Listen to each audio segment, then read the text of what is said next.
ನಮಸ್ಕಾರ. ಸಿದ್ದರಾಮಯ್ಯ ಔಟ್ ವಿಶೇಷ ಕಾರ್ಯಕ್ರಮಕ್ಕೆ ಸ್ವಾಗತ. ಯಾಕೆ ಮುಖ್ಯಮಂತ್ರಿಗಳು ಔಟ್ ಆಗ್ತಾರಾ ಕ್ವೆಶ್ಚನ್ ಮಾರ್ಕ್.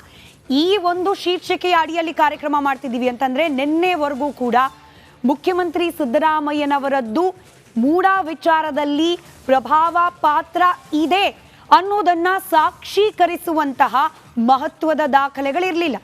ದಾಖಲೆಗಳಲ್ಲಿ ಒಂದಷ್ಟು ಮಿಸ್ ಮ್ಯಾಚ್ ಆಗಿದೆ.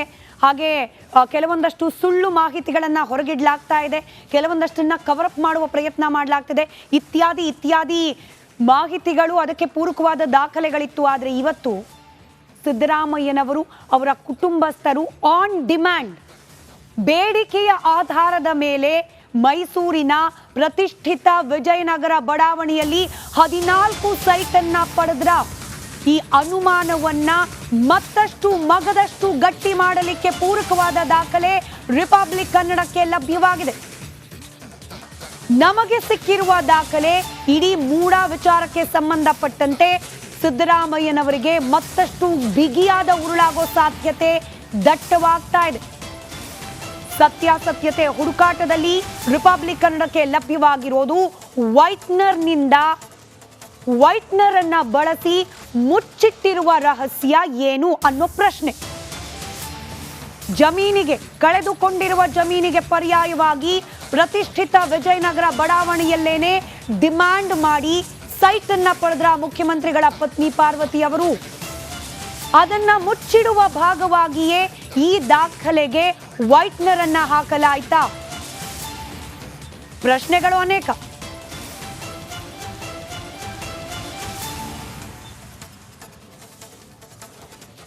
ಮುಖ್ಯಮಂತ್ರಿ ಸಿದ್ದರಾಮಯ್ಯನವರು ಈಗ ಯಾವ ರೀತಿ ರಿಯಾಕ್ಟ್ ಮಾಡ್ತಾರೆ ಸದ್ಯಕ್ಕಿರುವ ಪ್ರಶ್ನೆ ಅದು.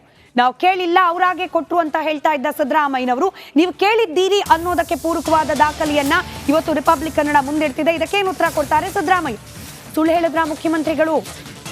ಸುಳ್ಳು ಹೇಳುವ ಪ್ರಯತ್ನ ಮಾಡ್ತಾ ಇಡೀ ಸಚಿವ ಸಂಪುಟ, ಸುಳ್ಳು ಹೇಳ್ತಾ ಕಾಂಗ್ರೆಸ್ ಪಕ್ಷ, ಸುಳ್ಳುಗಾರರ ಬೆನ್ನಿಗೆ ನಿಲ್ತಾ ಕಾಂಗ್ರೆಸ್ನ ಹೈಕಮಾಂಡ್. ಪ್ರಶ್ನೆ, ಇದಕ್ಕೆ ಉತ್ತರ ಕೊಡಬೇಕಾಗಿರೋದು ಮುಖ್ಯಮಂತ್ರಿ ಸಿದ್ದರಾಮಯ್ಯನವರು, ಅವರ ಬೆನ್ನಿಗೆ ನಿಂತ ಸಚಿವ ಸಂಪುಟದ ಸಹೋದ್ಯೋಗಿಗಳು. ಮೂಡ ಹಗರಣದಲ್ಲಿ ಟ್ವಿಸ್ಟ್ ಮೇಲೆ ಟ್ವಿಸ್ಟ್. ಇದೀಗ ರಿಪಬ್ಲಿಕ್ ಕನ್ನಡದಲ್ಲಿ ಮಹತ್ವದ ದಾಖಲೆ ಇದೆ. ಆದರೆ ಇಲ್ಲೂ ಒಂದು ಟ್ವಿಸ್ಟ್ ಇದೆ. ಈ ದಾಖಲೆಯನ್ನ ಆಕ್ಚುಲಿ ಪಬ್ಲಿಕ್ ಡೊಮೈನ್ಗೆ ತಂದವರು ಯಾರು? ಈ ಪ್ರಶ್ನೆಗೆ ಉತ್ತರವನ್ನ ಖುದ್ದು ಸ್ನೇಹಮಯಿ ಕೃಷ್ಣ ಅವರು ಕೆಲವೇ ಕ್ಷಣಗಳಲ್ಲಿ ಕೊಡಲಿದ್ದಾರೆ. ಅದಕ್ಕೆ ಮುಂಚೆ ನಮಗೆ ಸಿಕ್ಕಿರೋ ಮಾಹಿತಿ, ನಾವು ಈ ಒಂದು ಡಾಕ್ಯುಮೆಂಟ್ಗೋಸ್ಕರ ಸತತವಾಗಿ 3 ದಿನ ರಿಪಬ್ಲಿಕ್ ಕನ್ನಡದ ಟೀಮ್ ಸತತವಾಗಿ 3 ದಿನ ಹರಸಾಹಸ ಪಟ್ಟಿದ್ದೇವೆ. ಭಾನುವಾರ ಪ್ರದೀಪ್ ಅವರು ಬಂದ್ರು, ರಿಪಬ್ಲಿಕ್ ಕನ್ನಡದ ಸ್ಟುಡಿಯೋದಲ್ಲಿ ಚಿಕ್ಕ ಸುಳುವನ್ನ ಕೊಟ್ಟರು. ಹಿಂಗೊಂದು ಡಾಕ್ಯುಮೆಂಟ್ ಇದೆ, ವೈಟ್ನರ್ ಹಾಕಿ ಕವರಪ್ ಮಾಡಿರುವ ಡಾಕ್ಯುಮೆಂಟ್ ಇದೆ. ಅದಾದ್ಮೇಲೆ ಸತತವಾಗಿ 3 ದಿನಗಳ ಪರಿಶೋಧದ ನಂತರದಲ್ಲಿ ನಮಗೊಂದು ಡಾಕ್ಯುಮೆಂಟ್ ಸಿಕ್ತು.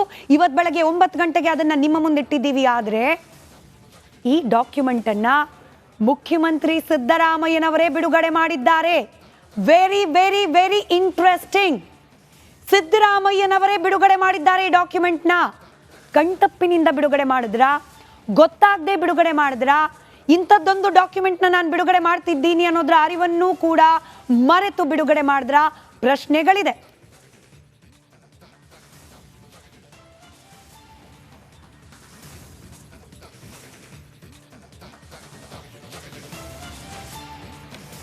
ಮತ್ತೊಮ್ಮೆ ರಿಪಬ್ಲಿಕ್ ಕನ್ನಡಕ್ಕೆ ಎಕ್ಸ್ಕ್ಲೂಸಿವ್ ಆಗಿ ಲಭ್ಯವಾಗಿರುವ ದಾಖಲೆಯನ್ನ ನಿಮ್ಮ ಮುಂದೆ ತೋರಿಸ್ತಾ ಇದ್ದೀವಿ. ನೋಡಿ, 2 ದಾಖಲೆ. ಒಂದು, ಮುಖ್ಯಮಂತ್ರಿಗಳು ಹೇಳ್ತಾ ಇರೋ ರೀತಿಯಲ್ಲಿ 50-50 ಅನುಪಾತದಲ್ಲಿ ನನಗೆ ಪರ್ಯಾಯವಾಗಿ ಸೈಟ್ ಕೊಡಿ, ಪಾರ್ವತಿಯವರು ಬರೆದಿರೋದು. ಇಲ್ಲಿ ಸೈನ್ ಇದೆ, exactly the same sign, Parvati ಅನ್ನೋ ಸೈನ್ ಇಂಗ್ಲಿಷ್ ನಲ್ಲಿರೋದು.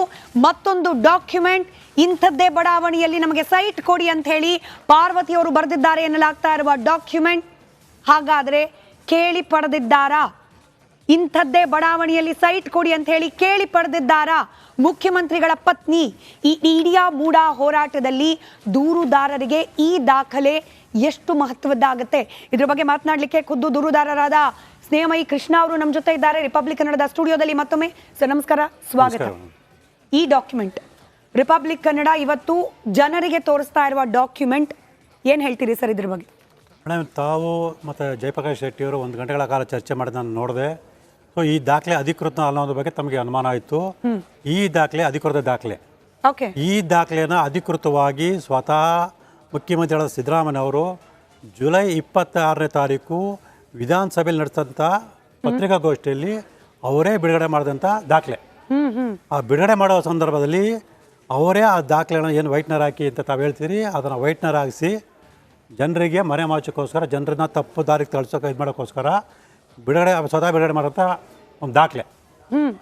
ಆ ದಾಖಲೆ ತಾವು ಹೇಳಿದಾಗೆ ಇಂಥದೇ ಬಡಾವಣೆ ನಿವೇಶನ ಬೇಕು ಅಂತ ಕೇಳಿರೋ ಜೊತೆಗೆ ನೀವು ಇನ್ನೊಂದು ಗಮನಿಸಬೇಕು, ಮಾನ್ಯ ಸಿದ್ದರಾಮಯ್ಯವರು ಹಲವಾರು ಸಲ ಮಾಧ್ಯಮದ ಮುಂದೆ ಮಾತಾಡಬೇಕಾದ್ರೆ 2010ರವರೆಗೂ ಆ ಭೂಮಿ ಕೃಷಿ ಭೂಮಿ ಆಗಿತ್ತು. ನನ್ನ ಹೆಂಡತಿ ಹೆಸರಿಗೆ ದಾನ ಪತ್ರ ಬಂದ ನಂತರ ಅಂದರೆ 2012ರಲ್ಲಿ ಮೂಡಾದರೂ ಭೂಮಿನ ವಶಪಡಿಸ್ಕೊಂಡು ನಿವೇಶನ ರಚನೆ ಮಾಡೋರು ಅಂತ ಹೇಳ್ತಾರೆ. ತಾವು ಆ ಪತ್ರದಲ್ಲಿ ಗಮನಿಸ್ಬೋದು, ಸ್ವತಃ ಶ್ರೀಮತಿ ಪಾರ್ವತಿಯವರು ಸಹಿ ಮಾಡಿದಂಥ ಆ ದಾಖಲೆಯಲ್ಲಿ ಅವರೇ ಬರೀತಾರೆ 2001ಕ್ಕಿಂತ ಮುಂಚೆನೇ ಅಲ್ಲಿ ಬಡಾವಣೆ ರಚನೆ ಮಾಡಿ ನಿವೇಶನ ಹಂಚಿಕೆ ಮಾಡಿದ್ದೀರಾ ಅಂತ ಅವರೇ ಸ್ವತಃ ಬರೀತಾರೆ. ಒಂದ್ ನಿಮಿಷ ಓದ್ಬಿಡ್ತೀನಿ ಸರ್. ಈ ವಿಚಾರ ಇದೆಯಲ್ಲ, ಅಂದ್ರೆ ಸಿದ್ದರಾಮಯ್ಯನವರು ಸುಳ್ಳು ಹೇಳಿದ್ರು ಅನ್ನೋದಕ್ಕೆ ಪುಷ್ಟಿ ನೀಡ್ತಿರುವ ಮತ್ತೊಂದು ಅಂಶವನ್ನ ಈಗ ಸ್ನೇಹಮಯಿ ಕೃಷ್ಣ ಅವರು ಹೇಳ್ತಿದ್ದಾರೆ. ಸಾಧ್ಯ ಆದ್ರೆ ಝೂಮ್ ಮಾಡಿ, ಗೊತ್ತಿಲ್ಲ ಇದು ಕಾಣಿಸುತ್ತಾ ಇಲ್ವಾ ಅಂತ ಹೇಳಿ. ನಂತರದಲ್ಲಿ ಈ ಡಾಕ್ಯುಮೆಂಟ್ ಕೂಡ ನಿಮ್ಮ ಮುಂದೆ ತೋರಿಸ್ತೀವಿ. ಮುಖ್ಯಮಂತ್ರಿಗಳು ವಿಧಾನಸೌಧದಲ್ಲಿ ಪತ್ರಿಕಾಗೋಷ್ಠಿ ಮಾಡಿದ ಸಂದರ್ಭದಲ್ಲಿ ಹೇಳ್ತಾರೆ 2010-11 ತನಕ ಕೃಷಿ ಭೂಮಿ ಇತ್ತು ಕೆಸರೆ ಗ್ರಾಮದಲ್ಲಿ ಪಾರ್ವತಿಯವರ ಹೆಸರಲ್ಲಿರುವ ಜಮೀನು. ಬಟ್ ಈ ಡಾಕ್ಯುಮೆಂಟ್ ಸಿದ್ದರಾಮಯ್ಯನವರ ಪತ್ನಿಯೇ ಬರೆದಿರುವ ಈ ಪತ್ರದಲ್ಲಿರೋದು 2011ರಲ್ಲಿ ಬಡಾವಣೆ 2001ರಲ್ಲಿ ಸದರಿ ಬಡಾವಣೆಯಲ್ಲಿ ನಿವೇಶನ ಹಂಚಿಕೆ ಮಾಡಲಾಗಿರುತ್ತೆ. 2001ರಲ್ಲೇನೆ ಸೈಟ್ ಮಾಡಿ ಹಂಚಿದ್ದಾರೆ ಅಂತ ಹೇಳಿ ಪಾರ್ವತಿಯವರು ಹೇಳ್ತಿದ್ದಾರೆ. ಸಿದ್ದರಾಮಯ್ಯನವರು ಹೇಳ್ತಾರೆ 2011 ತನಕ ಕೃಷಿ ಭೂಮಿ ಇತ್ತು ಅಂತ ಹೇಳಿ. ಎಷ್ಟು ಸುಳ್ಳು ಸರ್? ಅಪ್ಪಾಡ ಸುಳ್ಳು. ನಾನು ಅದನ್ನೇ ಹೇಳ್ತೀನಿ, ನಾವು ಯಾಕೆ ಇಷ್ಟು ಮಟ್ಟಿಗೆ ಹೋರಾಟ ಮಾಡ್ತಿದ್ದೀವಿ ಸಿದ್ದರಾಮಯ್ಯ ವಿರುದ್ಧ? ಅವರ ದಾಖಲೆ ಹೇಳುತ್ತೆ ಆರೋಪ ಮಾಡಿ ಅವರು ಅಪರಾಧ ಕೃತ್ಯ ಮಾಡ್ಯಾರ ಅಂತೇಳಿ. ನಾವಲ್ಲ, ನಮ್ಮ ದಾಖಲೆ ಅಲ್ಲ. ಅವ್ರು ಕಾಂಗ್ರೆಸ್ ಏನು ಹೇಳ್ತಾರೆ, ನಾವೆಲ್ಲ ಸುಳ್ಳು ದಾಖಲೆ ಸೃಷ್ಟಿ ಮಾಡಿಕೊಂಡು ಅವ್ರ ಮೇಲೆ ದ್ವೇಷ ಇಟ್ಕೊಂಡು ಮಾಡ್ತೀವಿ. ಖಂಡಿತ ಅಲ್ಲ. ಅವರ ಸ್ವತಃ ಅವರೇ ಬಿಡುಗಡೆ ಮಾಡೋದ ದಾಖಲೆಗಳೇ ಹೇಳುತ್ತೆ ಅವ್ರು ಅಪರಾಧ ಕೃತ್ಯ ಮಾಡ್ಯಾರ ಅಂತೇಳಿ. ಒಂದ್ ಚಿಕ್ಕ ಕುತೂಹಲ ನೋಡಿ, ನೀವ್ ಹೇಳ್ತಿದ್ದೀರಿ ನಾವ್ ಇವತ್ತು ರಿಪಬ್ಲಿಕ್ ಕನ್ನಡ ತೋರಿಸಿರೋ ಡಾಕ್ಯುಮೆಂಟ್ ಅನ್ನ ಮುಖ್ಯಮಂತ್ರಿಗಳೇ ಜುಲೈ 26ನೇ ತಾರೀಕು ಪತ್ರಿಕಾಗೋಷ್ಠಿಯಲ್ಲಿ ಬಿಡುಗಡೆ ಮಾಡಿದ್ದಾರೆ. ಹೆಂಗ್ ಸರ್, ಇದೊಂದು ಡಾಕ್ಯುಮೆಂಟ್ ಇದ್ರೆ ಬಂಡವಾಳ ಬಯಲಾಗುತ್ತೆ ಅಂತ ಗೊತ್ತಿಲ್ದಲೇನೆ ರಿಲೀಸ್ ಮಾಡ್ಬಿಟ್ರ? ಗೊತ್ತಿದ್ ರಿಲೀಸ್ ಮಾಡಿದ್ರ? ಹೆಂಗೆ ಮುಖ್ಯಮಂತ್ರಿಗಳೇ ಹೆಂಗೆ ಇಂಥದ್ದೊಂದು ಮಹತ್ವಪೂರ್ಣವಾದ ದಾಖಲೆಯನ್ನು ಬಿಡುಗಡೆ ಮಾಡ್ಲಿಕ್ಕೆ ಸಾಧ್ಯ? ಮೇಡಮ್, ಕಾನೂನು ತಿಳುವಳಿಕೆಯರಂತ ಯಾವುದೇ ತಜ್ಞರು ಕೇಳಿ ಆರೋಪಿಗಳೇ ಸ್ವತಃ ತಮ್ಮ ಕೃತ್ಯಕ್ಕೆ ಸಂಬಂಧಪಟ್ಟ ಯಾವ್ದಾರ ಒಂದು ಸುಳಿವನ್ನ ಬಿಟ್ಕೊಟ್ಟಿರ್ತಾರೆ. ಅದನ್ನ ಪತ್ತೆ ಹಚ್ಚದೆ ನಮ್ಮಂಥ ಸೂಕ್ಷ್ಮ ಬುದ್ಧಿ ಇರತಕ್ಕಂಥ ವ್ಯಕ್ತಿಗಳ ಕರ್ತವ್ಯ. ಅವ್ರು ಏನು ಬಿಡುಗಡೆ ಮಾಡಿದ್ದಾರೆ, ನಾವು ಇಂಥದೇ ಬಡಾವಣೆಯಲ್ಲಿ ನಿವೇಶನ ಕೊಡಿ ಅಂತ ಎಲ್ಲೂ ಕೇಳಿಲ್ಲ ಅನ್ನೋ ಸಾಬೀತುಪಡಿಸೋಕೆ ಆ ದಾಖಲೆ ಬಿಡುಗಡೆ ಮಾಡಿದ್ದಾರೆ. ಆದರೆ ಆ ದಾಖಲೆನ ನಾನು ಸೂಕ್ಷ್ಮವಾಗಿ ಗಮನಿಸಿದಾಗ 2 ಪ್ರಮುಖ ಅಂಶಗಳು ಕಂಡುಬರ್ತವೆ. ಒಂದು, ವೈಟ್ನರ್ ಹಾಕಿ ಸತ್ಯಾಂಶನ ಮುಚ್ಚಿಟ್ಟಿರೋಂಥದ್ದು. ಸೊ ಇನ್ನೊಂದು 2001ರಲ್ಲೇ ಅದು ಕೃಷಿ ಭೂಮಿ ಆಗಲಿಲ್ಲ, ಬಡಾವಣೆ ರಚನೆಗೆ ನಿವೇಶನ ಹಂಚಿಕೆ ಆಗಿತ್ತು ಅನ್ನೋದು ಅವ್ರ ಕುಟುಂಬಕ್ಕೆ ಗೊತ್ತಿತ್ತು ಅನ್ನೋ 2 ಕೂಡ ಗೊತ್ತಾಗತ್ತಲ್ಲಿ. ಈಗ ಇಲ್ಲಿ ವೈಟ್ನರ್ ಹಾಕಿರೋ ಜಾಗದಲ್ಲಿ ಏನ್ ಬೇಕಾದ್ರೂ ಇರ್ಬೋದಪ್ಪ. ಈಗ ನಾಳೆ ಹೇಳ್ತಾರೆ ನಾವಿಲ್ಲಿ ವಿಜಯನಗರ ಅಂತ ಇರಲೇ ಇಲ್ಲ. ಹೌದು, ಇದು ನಾವೇ ಬರ್ದಿರೋದು, ಅಂದ್ರೆ ಪಾರ್ವತಿ ಅವರೇ ಬರ್ದಿರೋದು. ಬಟ್ ಇಲ್ಲಿ ನಾವು ವಿಜಯನಗರ ಅಂತ ಬರ್ದಿರ್ಲಿಲ್ಲ. ಕೆಸರೆ ಗ್ರಾಮದ ಪಕ್ಕದಲ್ಲಿ ಇನ್ನೊಂದು ಯಾವ್ದೋ ಗ್ರಾಮ, ಅಲ್ಲಿ ಕೊಡಿ ಅಂತ ಬರ್ದಿದ್ವಿ. ಅದನ್ನೇ ಹೇಳ್ತೀನಿ, ಇಲ್ಲಿ ಅದನ್ನೇ ಕಾನೂನು ಬಗ್ಗೆ ನಾನು ಹೇಳ್ತಾ ಇರೋದು. ಅದು ಬಹುಶಃ ವಿಧಿವಿಜ್ಞಾನ ಪ್ರಯೋಗಗಳ ಕಳಿಸಿ ಅದನ್ನೇನಾದ್ರು ತೆರವುಗೊಳಿಸಿ ಎಲ್ಲ ಏನು ಬರೆದಂತ ಪತ್ತೆ ಹಚ್ಚಕ್ಕೆ ಸಾಧ್ಯ ಆದರೆ ಆ ಸತ್ಯಾಂಶ ಹೆಚ್ಚೆ ಬರುತ್ತೆ. ಅಕಸ್ಮಾತ್ ಬರಲಿಲ್ವಾ, ಆ ವೈಟ್ನರ್ ಹಾಕಿ ಯಾರು ಅಳಿಸಿದ್ದಾರೆ ಅವ್ರ ಮೇಲೆ IPC 201 ಪ್ರಕಾರ ಶಿಕ್ಷೆ ಆಗುತ್ತೆ. ಒಂದು ಸತ್ಯನ ಮುಚ್ಚೋಡಕ್ಕಾಗಿ ಇನ್ನೊಂದು ಸತ್ಯನ ನಾಶ ಮಾಡಿಸಿದ್ರೆ ಅದಕ್ಕೊಂದು ಶಿಕ್ಷೆ ಇದೆ. ಈಗ ಸ್ವತಃ ಸಿದ್ದರಾಮಯ್ಯ ಬಿಡುಗಡೆ ಮಾಡಿರೋಂಥ ದಾಖಲೆ ಆಗಿರೋದ್ರಿಂದ ಅವರೇ ಉತ್ತರ ಕೊಡಬೇಕು ವೈಟ್ನರ್ ಯಾರು ಹಾಕಿದ್ದಾರೆ ಅಂತೇಳಿ. ಅವ್ರು ಅದನ್ನು ಕೊಡಲಿಲ್ಲ, ಉತ್ತರ ಕೊಡಲಿಲ್ಲ ಅಂತಂದರೆ IPC 201 ಪ್ರಕಾರ ಅವರು ಅಪರಾಧ ಕೃತ್ಯ ಮಾಡಿದರೆ ನಿಜ ಮೇಡಮ್ ನಾಚಿಕೆ ಪಡಬೇಕು. ಜನ ದಯವಿಟ್ಟು ಯೋಚನೆ ಮಾಡಬೇಕು. ಒಬ್ಬ ಮುಖ್ಯಮಂತ್ರಿ ಸ್ಥಾನದಲ್ಲಿರ್ತಕ್ಕಂಥ ವ್ಯಕ್ತಿ ವಿಧಾನಸೌಧದ ಪವಿತ್ರವಾದ ಸ್ಥಳದಲ್ಲಿ ಕೂತ್ಕೊಂಡು ತಮ್ಮ ಅಪರಾಧಕ್ಕೆ ಸಂಬಂಧಪಟ್ಟ ಸ್ಪಷ್ಟೀಕರಣ ಕೊಡುವ ಸಂದರ್ಭದಲ್ಲಿ ಇದು ಸುಳ್ಳು ದಾಖಲೆಗಳನ್ನು, ಅಂದರೆ ಸಾಕ್ಷ್ಯ ನಾಶ ಪಡೆದ ದಾಖಲೆಯನ್ನು ಬಿಡುಗಡೆ ಮಾಡ್ತಾರೆ. ನಮ್ಮ ರಾಜ್ಯದ ಜನ 7 ಕೋಟಿ ಜನ ಅಂತ ಏನು ಹೇಳ್ತೀವಿ, 7 ಕೋಟಿ ಜನನೂ ಕೂಡ ಮೂಕ ಪ್ರೇಕ್ಷಕರಂತೆ ಅದನ್ನು ನೋಡಿಕೊಂಡು ಸಹಿಸ್ಕೊಂಡಿದ್ದೀವಿ. ಇದಕ್ಕಿಂತ ಒಂದು ಹೇಳಿತನ ಇನ್ಯಾವುದೂ ಇಲ್ಲ. ತಾವು ಹೇಳಿದಾಗೆ ಮುಖ್ಯಮಂತ್ರಿ ಸಿದ್ದರಾಮಯ್ಯ ಅದಕ್ಕೆ ಸ್ಪಷ್ಟೀಕರಣ ಕೊಡಲಿ ಮೇಡಮ್. ಸ್ವತಃ ಹೆಂಡ್ತಿನೇ 2001ರಲ್ಲೇ ನಿವೇಶನಗಳಾಗಿದೆ ಅಂತ ಅಂದಮೇಲೆ 2004ನೇ ಇಸ್ವಿಲಿ ಅದು ದೇವರಾಜ ಭೂಮಿ ಹೇಗಾಗಿತ್ತು, ಕೃಷಿ ಭೂಮಿ ಹೇಗಾಗಿತ್ತು, ಖರೀದಿ ಮಾಡೋಕ್ಕೆ ಇವ್ರಿಗೆ ಅಧಿಕಾರ ಇದೆಯಾ ಅವ್ರು ಹೇಳ್ಬೇಡಿ.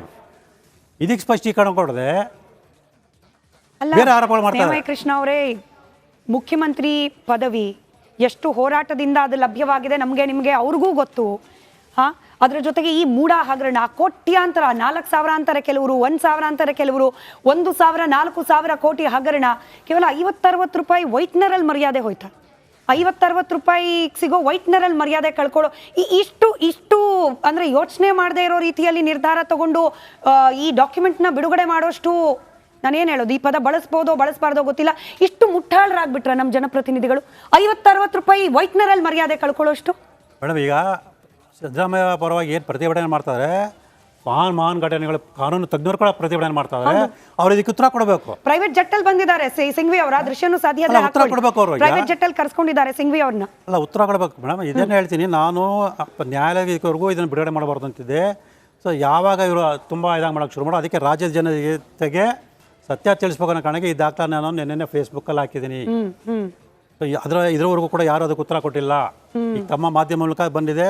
ಸೊ ಈಗಲಾದ್ರು ಜನ ಉತ್ತರ ಕೊಡಬೇಕು. ಏನು ಸಿದ್ದರಾಮಯ್ಯ ಪರವಾಗಿ ಹೋರಾಟ ಮಾಡಿದ್ರೆ ಕಾನೂನು ತಜ್ಞವರೆಲ್ಲ ಹೋರಾಟ ಮಾಡ್ತಾರೆ, ಅವರು ಉತ್ತರ ಕೊಡಬೇಕು.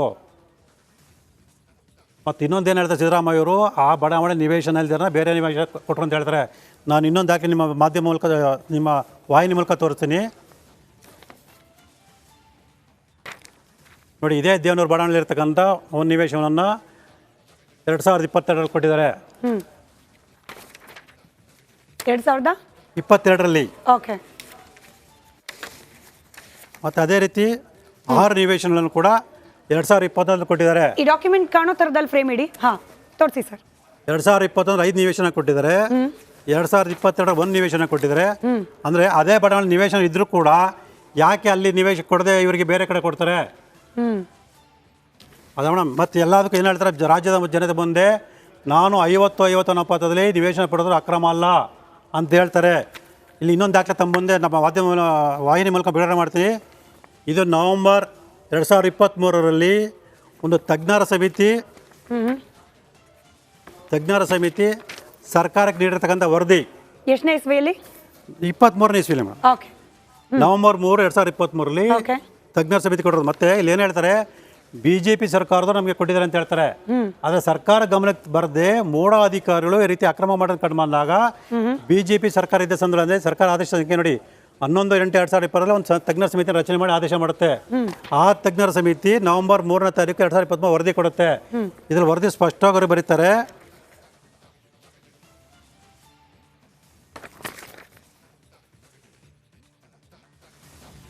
ನೋಡಿ 50% ಅನುಪಾತ ನಿಯಮಗಳು ಅಂದರೆ 37/2009 ಜಾರಿಗೆ ಬಂದಿದ್ದು. ನಿಯಮ 3E ನಿವೇಶನ ಹಂಚಿಕೆಯನ್ನು ಲಾಟ್ರಿ ಮುಖಾಂತರ ಕ್ಯಾಮ್ರಾಗೆ ತೋರಿಸ್ಕೊಂಡು ಹೇಳಿ ಸರ್. ಹಾಂ, ಇಲ್ಲಿ ಬರೀತಾ ಸ್ಪಷ್ಟವಾಗಿ 50/50 ಹಂಚಿಕೆಯಲ್ಲಿ ಪ್ರಕಾರ ನಿವೇಶನ ಹಂಚಿಕೆ ಮಾಡಿರುವುದು ನಿಯಮ ಭಾಗವಾಗಿರುತ್ತದೆ ಸ್ಪಷ್ಟ ವರದಿ ಕೊಟ್ಟಿದ್ದಾರೆ. ಇವ್ರು ಏನು ಹೇಳ್ತಾರೆ, ಯಾರು ತಜ್ಞರು ವರದಿ ಇಲ್ಲ ಇದಿಲ್ಲ ಅಂತ ಹೇಳ್ತಾರಲ್ಲ, ಇದು ವರದಿ ನಿಮ್ಮ ಸರ್ಕಾರಕ್ಕೆ ಕೊಟ್ಟಿರೋಂಥದ್ದು. ಅದು ಕೊಡಿ ಸರ್, ಒಂದ್ಸತಿ ಓದ್ಬಿಡೋಣ.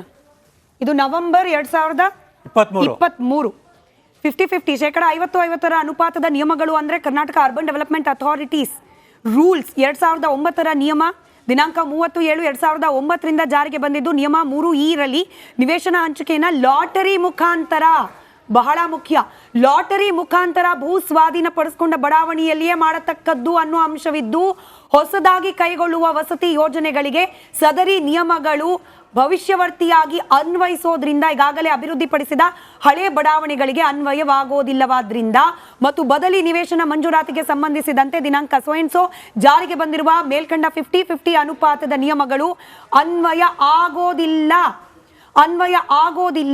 ಹೀಗಾಗಿ ಪ್ರಾಧಿಕಾರದಿಂದ ಬದಲಿ ನಿವೇಶನಗಳ ಮಂಜೂರಾತಿಗೆ 50-50 ಅನುಪಾತದಂತೆ ಕೈಗೊಂಡಿರುವ ಯಾವುದೇ ಕ್ರಮವಿದ್ರೂ ಕೂಡ ಅದು ನಿಯಮ ಬಾಹಿರ ಆಗುತ್ತದೆ. 50-50 ಅನುಪಾತದಲ್ಲಿ ಸೈಟ್ ಅನ್ನ ಪಡೆದಿದ್ದೀವಿ ಅಂತ ಹೇಳ್ತಿರುವ ಮುಖ್ಯಮಂತ್ರಿಗಳ ಗಮನಕ್ಕೆ, ನೀವು ಹಾಗೆ 50-50 ಅನುಪಾತದಲ್ಲಿ ಸೈಟ್ ಖರೀದಿ ಮಾಡಿದ್ರು ಕೂಡ ಇಟ್ಸ್ ಇಲ್ಲೀಗಲ್, ನಿಯಮ ಬಾಹಿರ. ಸರಿ, ಇಲ್ಲಿ ಲಾಟ್ರಿ ಮುಖಾಂತರ ಅಂತಿದೆಯಲ್ಲ, ಇದು ಈ ಕೇಸಲ್ಲಿ ಕೆಸರೆ ಗ್ರಾಮದಿಂದ ಸ್ವಾಧೀನ ಪಡಿಸಿಕೊಂಡು ವಿಜಯನಗರದಲ್ಲಿ ಬಡಾವಣೆಯಲ್ಲಿ ಕೊಟ್ಟಿರೋದು ಇಲ್ಲಿ ಅನ್ವಯ ಆಗಿದೆಯಾ? ಬರೀತಾರೆ ಇಲ್ಲಿ ಸ್ಪಷ್ಟ ಬರೀತಾರೆ. ನಿಯಮ ಜಾರಿಗೆ ಬಂದಿದ್ದು 2009ರಲ್ಲಿ. ಹಳೆಯ ಬಡಾವಣೆ ಇದು ಅನ್ವಯ ಸ್ಪಷ್ಟ ಬರ್ತಿದಾರಲ್ಲ. ಇದು 4 ಜನ ತಜ್ಞರು ನೀಡತಕ್ಕಂಥ ವರದಿ ಮೇಡಮ್, ನಾನು ಅಲ್ಲ. ನೋಡಿ, 4 ಜನ ತಜ್ಞರ ಅಧಿಕಾರಿಗಳು ನೀಡತಕ್ಕಂಥ ವರದಿ. ಯಾರ್ಯಾರು ಓದ್ಬಿಡಿ ಸರ್, ಅದು ಹೆಸರು ಓದಿ ಅನ್ಸತಿ. ನರಸು ಕಳಂತ್ರೆ ಕಾರ್ಯಪಾಲಕ ಅಭಿಯಂತರು ಜಿಲ್ಲಾ ನಗರಾಭಿವೃದ್ಧಿ ಕೋಶ ಮೈಸೂರು ಹಾಗೂ ಸದಸ್ಯರು ತಾಂತ್ರಿಕ ಸಮಿತಿ. ಕಲ್ಲಿನಾಥ್ BR ಜಂಟಿ ನಿರ್ದೇಶಕರು ಮತ್ತು ನಗರ ಯೋಜಕ ಸದಸ್ಯರು ಬಳ್ಳಾರಿ ನಗರಾಭಿವೃದ್ಧಿ ಪ್ರಾಧಿಕಾರ ಹಾಗೂ ಸದಸ್ಯರು ತಾಂತ್ರಿಕ ಸಮಿತಿ. ಶಾಂತಲಾ MS ನಗರ ಮತ್ತು ಗ್ರಾಮಾಂತರ ಯೋಜನಾ ಜಂಟಿ ನಿರ್ದೇಶಕರು ಹಾಗೂ ಸದಸ್ಯರು ತಾಂತ್ರಿಕ ಸಮಿತಿ. TV ಮುರಳಿ ನಗರ ಮತ್ತು ಗ್ರಾಮಾಂತರ ಯೋಜನಾ ಹೆಚ್ಚುವರಿ ನಿರ್ದೇಶಕರು ಹಾಗೂ ಅಧ್ಯಕ್ಷರು ತಾಂತ್ರಿಕ ಸಮಿತಿ. ಬಿಜೆಪಿ ಕಾರ್ಯಕರ್ತರಲ್ಲ ಇವ್ರು ಯಾರು? ಅಲ್ಲ, ಸರ್ಕಾರ ನೇಮಕ ಮಾಡಿದ ಅಧಿಕಾರಿಗಳ ತಂಡ. ಬಿಜೆಪಿ ಸರ್ಕಾರದಲ್ಲಿ ನೇಮಕ ಮಾಡಿದಂಥ ಅಧಿಕಾರಿಗಳ ತಂಡ. ಈ ತಂಡ ವರದಿ ಕೊಟ್ಟಿದ್ದು ಮುಖ್ಯಮಂತ್ರಿ ಸರ್ಕಾರಕ್ಕೆ ನವೆಂಬರ್ 3, 2023ರಲ್ಲಿ. ಸೊ ಈ ವರದಿ ಬಗ್ಗೆ ಏನು ಕ್ರಮ ತಗೊಂಡಿದ್ದಾರೆ ಇದುವರೆಗೂ? ಅವರೇ ಸ್ಪಷ್ಟವಾಗಿ ವರದಿ ಕೊಟ್ಮೇಲೆ ಅದು ಕಾನೂನು ಬಾಹಿರ ಅಂತ ಹೇಳಿದ್ಮೇಲೆ ಇವ್ರು ಹೆಂಗೆ ಅದು ಕಾನೂನು ಬದ್ಧ ಅಂತ ಹೇಳ್ತಾರೆ ಮುಖ್ಯಮಂತ್ರಿಗಳು? 3 ಸುಳ್ಳುಗಳು ಇವತ್ತು 10 ಗಂಟೆಯಿಂದ ಎಷ್ಟಾಯ್ತು 17 ನಿಮಿಷದಲ್ಲಿ ಮುಖ್ಯಮಂತ್ರಿ ಸಿದ್ದರಾಮಯ್ಯನವರು ಹೇಳಿರುವ 3 ಸುಳ್ಳುಗಳನ್ನ ಬಹಿರಂಗಪಡಿಸಿದ್ದಾರೆ ಸ್ನೇಹಮಯಿ ಕೃಷ್ಣ ಅವರು. ನಂಬರ್ 1, ನಾವು ಸೈಟ್ ಕೇಳಿಲ್ಲ ಅಂತ ಹೇಳಿದ್ರು, ಸೈಟ್ ಕೇಳಿ ಪಡೆದಿದ್ದಾರೆ ಅನ್ನೋದಕ್ಕೆ ಒಂದು ಡಾಕ್ಯುಮೆಂಟ್ ಇದು ರಿಪಬ್ಲಿಕ್ ಕನ್ನಡ ಬಹಿರಂಗಪಡಿಸಿದೆ. ಮತ್ತೊಂದು, ಸಿದ್ದರಾಮಯ್ಯನವರು ಜುಲೈನಲ್ಲಿ ವಿಧಾನಸೌಧದಲ್ಲಿ ಕುತ್ಕೊಂಡು ಪತ್ರಿಕಾಗೋಷ್ಠಿ ಮಾಡಿ ಹೇಳ್ತಾರೆ 2010ನೇ ಇಸ್ವಿ ತನಕ ಅಲ್ಲಿ ಕೃಷಿ ಭೂಮಿ ಇತ್ತು ಅಂತ. ಅವರ ಪತ್ನಿಯೇ ಬರೆದಿರುವ ಡಾಕ್ಯುಮೆಂಟ್ ಪ್ರಕಾರ 2001ರಲ್ಲೇನೆ ಸೈಟ್ ಮಾಡಿ ಮೂಡಾಲಾಟ್ ಮಾಡಿದೆ. 2ನೇ ಸುಳ್ಳು. 3ನೇ ಸುಳ್ಳು, 50-50 ಅನುಪಾತದಲ್ಲಿ ಸೈಟ್ ಪಡೆದಿದ್ದೇವೆ. ಇದು ಕಾನೂನು ಬದ್ಧವಾಗಿ ಪಡೆದಿರುವ ಕಾಂಪನ್ಸೇಷನ್. ಮುಖ್ಯಮಂತ್ರಿಗಳು ಹೇಳಿರೋ 3ನೇ ಸುಳ್ಳು, ಇದು ನಿಯಮ ಬಾಹಿರ. 50-50 ಅನುಪಾತದಲ್ಲಿ ಬರೋಣ ಸರ್. 4ನೇ ಸುಳ್ಳು ಬಾಕಿ ಇದೆ. ಸಿದ್ದರಾಮಯ್ಯನವ್ರು ನೋಡ್ತಿಲ್ಲ ಅಂದ್ರೆ ಅವ್ರ ಅಕ್ಕಪಕ್ಕದವ್ರು ಯಾರಾದ್ರೂ ಸಜೆಸ್ಟ್ ಮಾಡಿ ರಿಪಬ್ಲಿಕ್ ಕನ್ನಡ ನೋಡೋಕೆ. ಹಾಗೆ ರಾಜ್ಯದ ಜನರು ಕೂಡ ಇವತ್ತು ರಿಪಬ್ಲಿಕ್ ಕನ್ನಡದಲ್ಲಿ ಮೂಡ ವಿಚಾರಕ್ಕೆ ಸಂಬಂಧಪಟ್ಟಂತೆ ಬ್ಯಾಕ್ ಟು ಬ್ಯಾಕ್ ಕೇವಲ ಒಂದು ಡಾಕ್ಯುಮೆಂಟ್ ನಿಂದ ಪ್ರಾರಂಭ ಮಾಡಿದ್ವಿ, ಈಗ 3 ಸುಳ್ಳುಗಳು ಎಕ್ಸ್ಪೋಸ್ ಆಗಿದೆ.